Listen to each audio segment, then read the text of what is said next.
খবৰ? আশা কৰোঁ আপোনালোক সকলোৰে ভাল। স্বাগতম জনাইছোঁ মোৰ এটা নতুন ব্লগৰ মাজলৈ।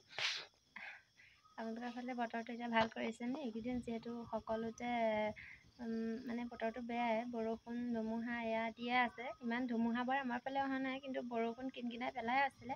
আজি অকণমান মুকলি কৰিছে। এতিয়া মই ৰাস্তাতে ৰখি ৰাস্তাত নহয় দেই, ঘৰতে দেখিছে নহয়। এইখন নক'ব খিৰিকী লগোৱা নাই, মানে আমাৰ টিংখন লগাই থৈছে, খিৰিকী বনোৱা নাই কাৰণে। আৰু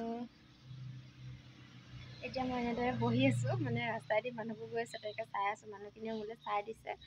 চাবলৈ আমাৰ ৰাণী দেখিছেনে? তাই শুইছে, খুব শুইছে আৰু। মই কি কৰিম আৰু, মাৰ অপেক্ষাতে এইখিনিতে বহি ৰখি আছোঁ, যিহেতু দিনটো মাক দেখা নাই। মা কেতিয়া আহিব তাকে চাই বহি আছোঁ। ব্লেড এখন লৈ আছোঁ, মানে নখ কাটি আছিলোঁ, কিন্তু মানে মই নখ ৰাখোঁ কিন্তু নৰখে, কিয় নাজানো। এতিয়া দেখিছে নহয়, মই এনেদৰে ৰখি আছোঁ। আৰু আপোনালোকক এজোপা ফুল দেখুৱাম দেই, ফুলজোপা কেনেকুৱা লাগিছে কমেণ্ট কৰি জনাব। দেখিছেনে? সোণাৰু ফুল।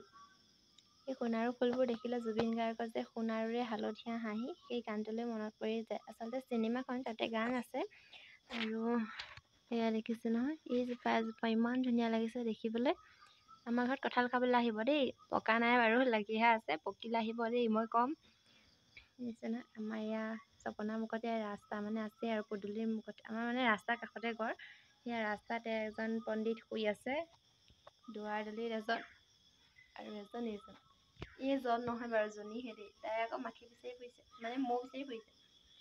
এতিয়া আপোনালোকক কথা এটা ক'ম বুলি ভাবি আছোঁ, ক'বহে পৰা নাই। আচলতে মই কবিতা লিখোঁ।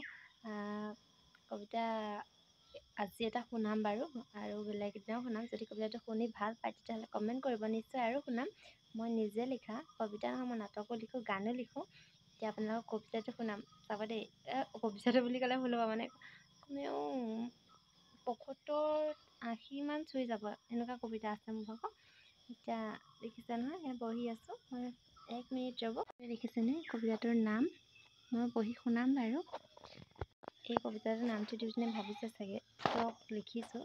আচলতে মই যেতিয়া ৯ম শ্ৰেণীত জামুগুৰি হায়াৰ ছেকেণ্ডেৰীত নাম লগাইছিলোঁ, তেতিয়া এজন বন্ধু লগ পাইছিলোঁ।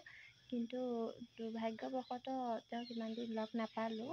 যে এক্সিডেণ্ট, ইমান ডাঙৰ এক্সিডেণ্ট হোৱা নাছিলে, তথাপিতো মানে অকণমান বেছিকৈ দুখ পালে। সেয়ে তেওঁ বেছিদিন নাথাকিলে, ঢুকালে। এতিয়া মানে বহুত দিন লগেই নাপালোঁ, কিন্তু বহুত মৰমীয়াল আছিলে ল'ৰাজন। আচলতে তাক ইমান দিন লগ পোৱা নহ'লে, সি যিহেতু বহুত সোনকালে গুচি গ'ল আমাৰ মাজৰ পৰা। কম সময়ে লগ পাইছিলোঁ, কিন্তু যিকেইদিন লগ পাইছিলোঁ তেনেকুৱা বন্ধু মানে পাবলৈ নাই নিচিনা লাগিছিল। তথাপিতো তাক বহুত মিছ কৰোঁ এতিয়াও। সেয়ে তাৰ বাবে মই কবিতাও লিখিছিলোঁ আৰু নাটকো লিখিছিলোঁ। কিন্তু নাটকখন কি হ'ল জানো, মানে যোনে তোনে বহিব লৈ যায় যে, কিবাকিবি লিখা থাকিলে খুজিলে, সেই বহীখনতে গুচি গ'ল চাগে। আৰু যিখন মানে এনেই চুটিকৈ এটা কাহিনী লিখিছিলোঁ, সেইটোও লৈ গুচি গ'ল, মানে বহীবোৰতে আছিলে। কিন্তু কোনখন বহী মানে য'তে ত'তে লিখি থওঁ যে। এতিয়া সেই কথাটো হ'ল, মই সেই বন্ধুক লৈ লিখা কবিতাটো মই অকণমান শুনাইছোঁ, কেনেকুৱা হৈছে কমেণ্ট কৰি জনাব। যিহেতু ৰাস্তাৰ কাষত বহি আছোঁ, মানুহবোৰে চাই আছে, সেইটো কাৰণে মোবাইলটো লৈ চাই থাকিবও পৰা নাই ইমানকৈ। মানে বাহিৰত তেনেকৈ জেগাও নাই, ভিতৰত আন্ধাৰ হ'ব, গতিকে বাহিৰতে লৈছোঁ। এতিয়া মই শুনাইছোঁ। মই এতিয়া কবিতাটো অকণমান গুণগুণাই শুনাম। গানহে গুণগুণাই শুনাই দিছে। কবিতাটো অকণমান আবৃত্তি কৰিবলৈ চেষ্টা কৰিছোঁ, ইমান আবৃত্তি কৰিব নাজানো, মাত্ৰ লিখিব জানো। এতিয়া কথাত শুনিব আপোনালোকে।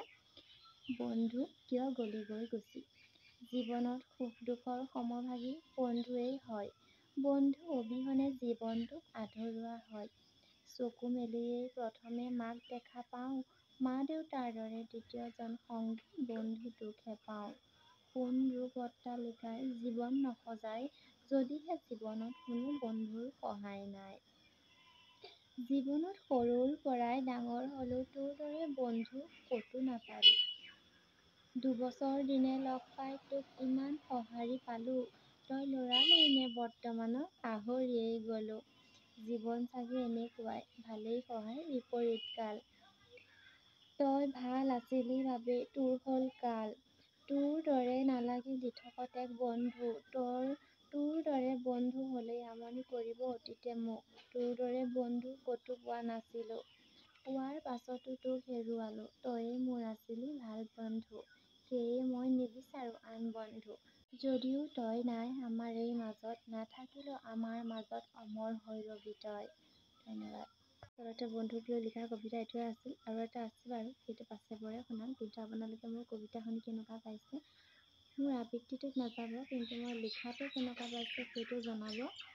মানে মই ইমান আবৃত্তি কৰিব নাজানো, তথাপিতো কিন্তু কবিতা আবৃত্তি কৰি স্কুলত যেতিয়া খেলি মেলি পাইছিলে, ফাৰ্ষ্ট প্ৰাইজে পাইছিলোঁ, যিটো জ্যোতিপ্ৰসাদ আগৰৱালা কাঞ্চনজংঘাৰ বুৰঞ্জী। সেইটো মই জ্যোতিপ্ৰসাদ আগৰৱালাক বহুত ভাল পাওঁ। এতিয়া মোবাইল ষ্টেণ্ড নাই, পাছফালে অকণমানি টেমা এটা আছিল, তাকে ৰখাই লৈছোঁ ৱালখনত। এতিয়া আৰু কবিতা আছে, পাছত শুনাম। আপোনালোকে মোৰ কবিতা শুনি কেনেকুৱা পাইছে সেইটো জনাবলৈ নাপাহৰিব। মহে ঢেৰ খাইছে কবিতাটো কেনেকুৱা পালে সেইটো মানে আবৃত্তিটো নিবিচাৰিব আকৌ, মানে সেইটো বেয়া বুলি ক'লেও মই আপত্তি নাই, কিন্তু লিখাটো কেনেকুৱা আছে সেইটো কমেণ্ট কৰি জনাব। যদি আপোনালোকে ভাল পায় নিশ্চয় মই আৰু কবিতা শুনাম আপোনালোকক, আৰু নাটকৰ কথাও শুনাম। আজিলৈ ভিডিঅ'টো ইমানেই আছিল। মোৰ মোবাইলটো যিহেতু কেমেৰাটো ইমান ভাল নহয়, আন্ধাৰ হৈ আহিছে, ইমানখিনি দেখুৱাই থকাটো পচিবল নহয়, গতিকে আজিলৈ ভিডিঅ'টো ইমানতে এৰিছোঁ। নাটকখন কাইলৈও মই শুনাম, যদি পাৰোঁ চেষ্টা কৰিম, নহ'লে বেলেগ এদিনা দেখুৱাম। ভিডিঅ'টো যদি ভাল পালে লাইক, কমেণ্ট, শ্বেয়াৰ, ছাবস্ক্ৰাইব কৰিবলৈ নাপাহৰিব। আজিলৈ এৰিছোঁ, বাই। লগ পাম পুনৰ এটা ব্লগৰ সৈতে, বাই।